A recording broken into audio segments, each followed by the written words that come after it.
मराठा आरक्षण महाराष्ट्र में ये मुद्दा फिर से एक बार तूल पकड़ता दिख रहा है। इस मुद्दे के सेंटर स्टेज पर है जालना के रहने वाले मनोज जरंगे पाटिल, जो इस वक्त आप देख रहे हैं कि आमरण उपोषण पे है। मराठा समाज को आरक्षण मिले, इसके लिए कई उपोषण जरंगे पाटिल कर चुके हैं। पिछली बार जब एक ऐसा ही उपोषण चल रहा था, पुलिस ने लाठीचार्ज किया था, जिसके बाद पूरा मराठा समाज समर्थन में मनोज जरंगे पाटिल के खड़ा हो गया था।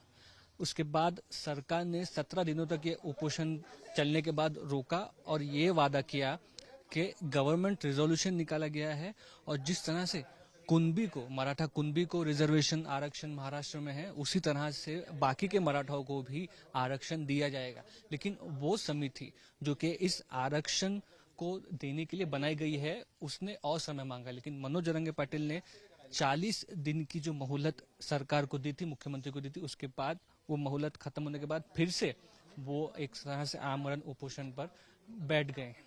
मराठा रिजर्वेशन ये प्रमुख मुद्दा इसलिए भी बनता है कि महाराष्ट्र की जो जनगणना है, जो पॉपुलेशन, उसमें 30% जो लोग हैं वो मराठा कम्युनिटी से आते हैं। और यही नहीं, महाराष्ट्र में चुने जाने वाले ज्यादातर एमएलए वो मराठा समाज से आते हैं और इसीलिए इलेक्शन के लिए भी मराठा समाज का इस तरह से प्रोटेस्ट करना जो राजनेता हैं उनके लिए अच्छी बात नहीं है।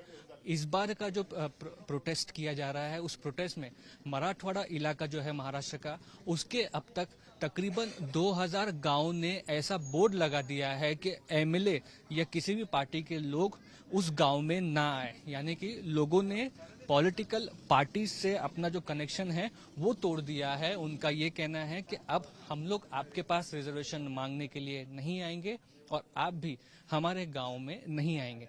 इस तरह का आप कह सकते हैं कि एक प्रोटेस्ट इस वक्त मनोज जरंगे पाटिल ने उभा किया है और ये आप कह सकते हैं कि इसका आगे चलकर नतीजा क्या हो सकता है। तो इस वक्त सरकार के पास जो विकल्प है उसमें से एक विकल्प ये है कि सभी को जो मराठा से उन्हें कुंभी आरक्षण देकर इसमें एग्जिस्टिंग रिजर्वेशन में समावेश किया जाए, और नहीं तो ये जो आमरण उपोषण है ये चलता रहेगा। और इसीलिए आप कह सकते हैं कि महाराष्ट्र की सरकार इस वक्त इस पूरे जो रिजर्वेशन का मसला है उसको सुलझाने में लगी हुई है और कहीं ना कहीं इस रिजर्वेशन को देने को लेकर जो ओबीसी के एग्जिस्टिंग लोग हैं जिनको रिजर्वेशन है, उन्होंने भी अपोज किया है। तो सरकार इस पूरे मामले का हल सोचने में इस वक्त लगी हुई है। और यहाँ पर अंतरवली सराठी जिस पर हम मौजूद हैं, उस गांव के लोगों को आप देख पा रहे हैं जो आरक्षण की मांग कर रहे हैं। और सिर्फ इसी गांव में नहीं तो कई और गांव हैं जहां पर इस तरह का उपोषण किया जा रहा है, इस तरह की प्रोटेस्ट की जा रही है।